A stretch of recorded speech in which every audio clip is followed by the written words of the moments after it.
Hello दोस्तों, welcome back. तो दोस्तों आज के इस वीडियो का हमारा टॉपिक है idea generation source and methods. तो आइडिया जनरेशन क्या होता है, उसके क्या डिफरेंट सोर्सेज होते हैं, क्या मेथड होते हैं, इन सभी चीज़ों के बारे में हम लोग आज के इस वीडियो में डिस्कस करेंगे। तो आप सभी को जैसा पता है कि हम लोग बात कर दिनों पर इनोवेशन एंड एंटरप्रेन्योरशिप के बारे में यूनिट 4 पर हम लोग आ चुके हैं। फर्स्ट सेकंड थर्ड के सारे टॉपिक्स को हम लोगों ने कवर करके रखा हुआ है और यूनिट 4 में हम लोग पढ़ेंगे डेवलपिंग एंटरप्रेन्योरियल माइंडसेट, यानी कि किस तरीके से हम एक एंटरप्रेन्योर की सोच को डेवलप कर सकते हैं, कैसे अपने माइंड उस तरीके का हम माइंडसेट डेवलप कर सकते हैं। ये सारी चीज़ें यूनिट 4 के अंदर आपको लोगों को बताई जाएंगी। तो इसमें सबसे पहला जो टॉपिक है दैट इज जो आप जिसके बारे में हम लोग आज के इस वीडियो में डिस्कस करेंगे that is idea generation. Idea generation क्या होता है, उसके क्या डिफरेंट सोर्सेज हैं, क्या मेथड्स हैं, इन सभी चीज़ों को हम लोग डिस्कस करेंगे। ठीक है, क्या लाइक अलग अलग क्या मेथड्स होते हैं, क्या सोर्सेज हैं, सभी चीज़ों को डिस्कस करेंगे। तो यहाँ पर जैसे आप सभी लोगों को याद भी होगा मे बी कि लास्ट ईयर हम लोगों ने आप लोग जब फर्स्ट सेमेस्टर में होगे तो उसमें आप लोगों ने डिज़ाइन थिंकिंग नाम का एक सब्जेक्ट पढ़ा होगा। तो डिज़ाइन थिंकिंग में क्या होता है कि बेसिकली आइडिया जनरेशन के बारे में आपको बताया जाता है कि आइडिया जनरेशन क्या होता है। तो याद करो तो हम लोगों ने पढ़ा था कि कोई भी आपके सामने जब भी कोई भी प्रॉब्लम आती है तो उसको उस प्रॉब्लम को सॉल्व करने के लिए बहुत सारे अलग अलग सॉल्यूशंस हो सकते हैं। ठीक है, आप किसी तरीके से सोच सकते हो, दूसरा वाला पर्सन किसी तरीके से सोच सकता है। ठीक है, उस प्रॉब्लम को सॉल्व करने के लिए और देन फाइनली हम लोग एक पर्टिकुलर पॉइंट को पिकअप करते हैं कि हाँ इस प्रॉब्लम को हमको इस सॉल्यूशन से सॉल्व करना है। ठीक है, तो ये क्या हो गया आइडिया जनरेशन। आइडिया जनरेशन का क्या मतलब हो कि हमारे घर में मान लो कोई भी प्रॉब्लम चल रही हो तो हम कितने डिफरेंट वेज से उस पर्टिकुलर प्रॉब्लम को सॉल्व कर सकते हैं, या फिर कोई भी तरीके की कुछ भी नया डेवलप करना। तो आइडिया का क्या मतलब हो कि आपके दिमाग में जो भी थॉट्स आ रहे हैं, लाइक आप जो भी कुछ सोच रहे हो, ठीक है, तो process of creating developing and producing new concept thoughts और सॉल्यूशंस, यानी कि आपके दिमाग में जो भी नए थॉट्स आ रहे हैं, जो भी सॉल्यूशंस आ रहे हैं, जो भी कुछ नया कॉन्सेप्ट आ रहा है डेवलप करने का, ठीक है, कुछ भी क्रिएटिव आ रहा है, तो that is called idea generation. इसी को हम क्या बोलते हैं कि आइडिया जनरेशन। तो it is a fundamental part of human creativity. इसी से हम ह्यूमन की क्रिएटिविटी को देख सकते हैं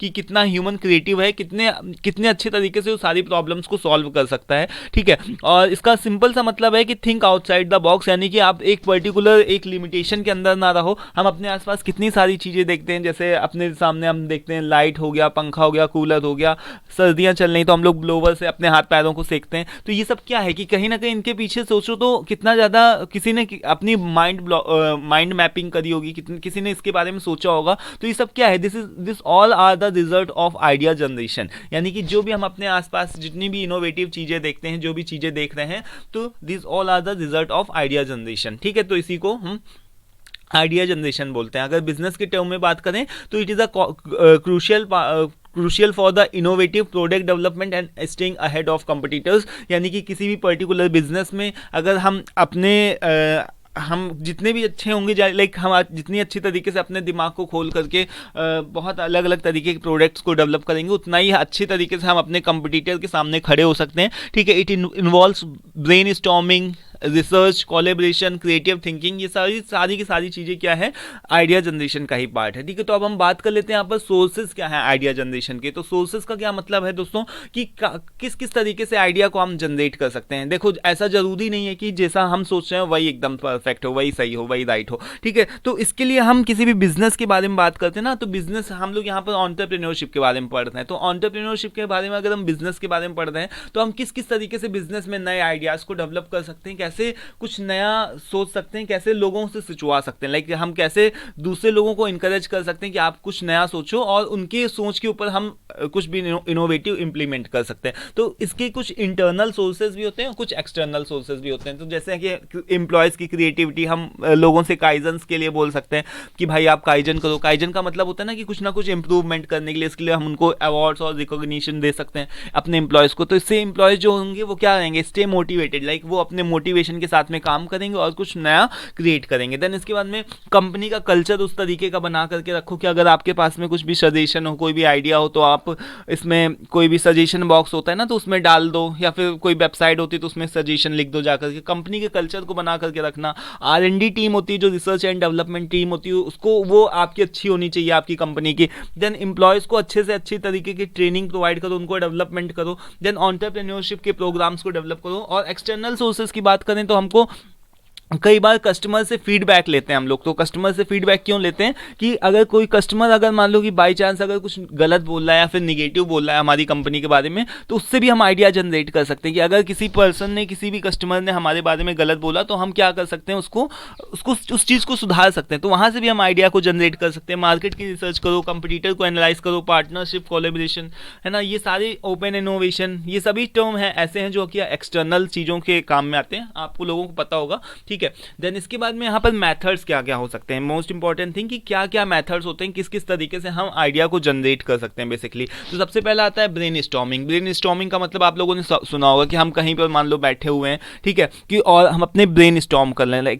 लाइक हमारे पास में कोई भी प्रॉब्लम चल रही है और हम उस प्रॉब्लम के बारे में सोचे जा रहे हैं। तो ये क्या है, brain storming. Like brain storming का मतलब जैसे हम देखते होंगे ना कि हम अपने जब एग्जाम्स में बैठते हैं तो एग्जाम्स में बैठने के टाइम में क्या होता है कि हम अपने ब्रेन स्टॉर्म करते हैं, है ना। मान लो कि कोई क्वेश्चन हमको नहीं आया but still we keeps on trying कि हम उसका अच्छी तरीके से आंसर लिख सके, तो that is called a brain storming. Like कि हम उस समय ब्रेन स्टॉर्मिंग करते हैं। लाइक या फिर आपसे किसी ने कोई पहेली पूछ दिया, है ना, कि इस तरीके की पहेली है, तो उस केस में भी हम ब्रेन स्टॉर्मिंग करते हैं। तो इससे क्या होता है, हमारा दिमाग खुलता है, ठीक है, और दिमाग खुलता है यानी कि हम आइडिया को अच्छे से जनरेट कर पाते हैं। देन शॉर्ट एनालिसिस के बारे में आप लोगों ने पढ़ा ही था, है ना। तो शॉर्ट एनालिसिस के बारे में पढ़ा होगा, यानी कि स्ट्रेंथ देखो, वीकनेसेस क्या है, अपॉर्चुनिटीज़ क्या है, थ्रेट्स क्या है, इसके अकॉर्डिंग हम आइडियाज़ को जनरेट करते हैं कि अगर जो भी हमारी वीकनेस है, जहाँ पर भी हमारी जो भी हमारी वीकनेस है उसको सुधारने की कोशिश करते हैं। जो भी हमारे सामने थ्रेट्स होते हैं, खतरे होते हैं, उनके ऊपर हम ओवरकम करने की कोशिश करते हैं। Then day dreaming. Day dreaming का मतलब ये नहीं कि हम दिन भर सपने देख रहे हैं। डे ड्रीमिंग का मतलब ये हो गया कि अपने माइंड को ऐसे फ्रीली डाइवर्ट करना, यानी कि कोई भी प्रॉब्लम को ले लो कि मान लो आपके सामने आप कुछ भी नया इनोवेटिव करना चाहते हो, तो उस इनोवेटिव करने के लिए आप दिन भर उस चीज़ से रिलेटेड आपका दिमाग चलता रहना चाहिए कि हाँ ये मुझे करना है। तो कभी कभार बाई चांस भी क्या होते हैं कि अपने मन से भी कई सारे आइडियाज़ अपने मन से भी आ जाते हैं, ठीक है। तो ये डे ड्रीमिंग का मतलब ये होता है, ठीक है। देन माइंड मैपिंग के बारे में आप लोगों ने पढ़ा ही होगा। माइंड मैपिंग का मतलब क्या होता है, जैसे सपोज दैट कि हमको कोई भी सब्जेक्ट पढ़ना है ना, तो हमने यहाँ पर मान लो लिख दिया यहाँ पर इनोवेशन एंड एंटरप्रेन्योरशिप। अब इसके कितने यूनिट है, यूनिट फर्स्ट के अंदर 1 2 3 4 5, है ना, ये एक unit first, unit second, unit third, इस तरीके से हम अलग अलग तरीके से मान लो कि माइंड मैपिंग का मतलब मैं बता रहा हूँ कि माइंड मैपिंग सच में एक बहुत अच्छी टेक्निक है और उसको मैं पर्सनली खुद भी यूज़ करता हूँ। जैसे यहाँ पर मान लो कि इनोवेशन एंड एंटरप्रेन्योरशिप हमने यहाँ पर लिखा, यूनिट फर्स्ट के अंदर कौन कौन से टॉपिक हैं, है ना, यहाँ पर 1 लिख दिया, यहाँ पर 2 लिख दिया। एक बड़ा सा पेपर लो और पेपर में लिखो ये सारी चीज़ें, है ना। यूनिट फर्स्ट के अंदर कौन कौन से टॉपिक हैं, एक टॉपिक है, दूसरा टॉपिक है, तीसरा टॉपिक है। अब उसके अंदर भी कौन कौन सी ब्रांचेज हैं, टॉपिक के अंदर क्या क्या, उसकी क्या डेफिनेशन है, उसकी क्या डेफिनेशन है, उसके अंदर क्या क्या चीज़ें। तो इससे क्या होता है कि आपके एक पेपर के अंदर, एक तो क्या होगा कि एक पेपर के अंदर आपने इस तरीके का कुछ बना करके रखा हुआ है जो कि आपके दिमाग में छप जाता है, ठीक है। इसको कभी इस टेक्निक को आप यूज़ करके देखना, आपको खुद भी महसूस होगा। अपने एग्जाम्स टाइम्स में आप ये चीज़ यूज़ करके देखना, माइंड मैपिंग करके देखना। एक पेपर लो और पेपर में सारे छोटे छोटे पॉइंट्स जो भी हों आपको इंपॉर्टेंट लगते हो वो सभी चीज़ों को लिखो और देखना जब आप एग्जाम में लिखोगे तो वो सारी चीज़ें आपको खुद ही याद आने लगेंगी, है ना। तो माइंड मैपिंग भी क्या है, एक तरीके का काफ़ी अच्छा नॉन लीनियर वे, एक तरीके का आइडिया जनरेशन की एक टेक्निक है। Then 5W and H। 5W का मतलब क्या होता है कि who, what, when, where, why and how. How का मतलब कि इन सभी क्वेश्चंस को करके, लाइक कि किसने किया, कैसे किया, कब किया, क्यों किया, और इस तरीके के क्वेश्चंस को पूछ करके भी हम लाइक किसी फाइनल डेस्टिनेशन, फाइनल डिसीजन तक पहुंच सकते हैं। एम्प्लॉयज़ की वर्कशॉप को करवा सकते हैं। देन स्कैम्पर एक टेक्निक होती है। स्कैम्पर का क्या मतलब होता है, इसका फुल फॉर्म होता है सब्स्टिट्यूट करना, चीज़ों को सब्स्टिट्यूट करना। लाइक कि जो भी हमारे दिमाग में थॉट्स आए उसको अलग अलग तरीके से लिख करके देखो, देन उसको कंबाइंड कर दो, एक साथ फिर से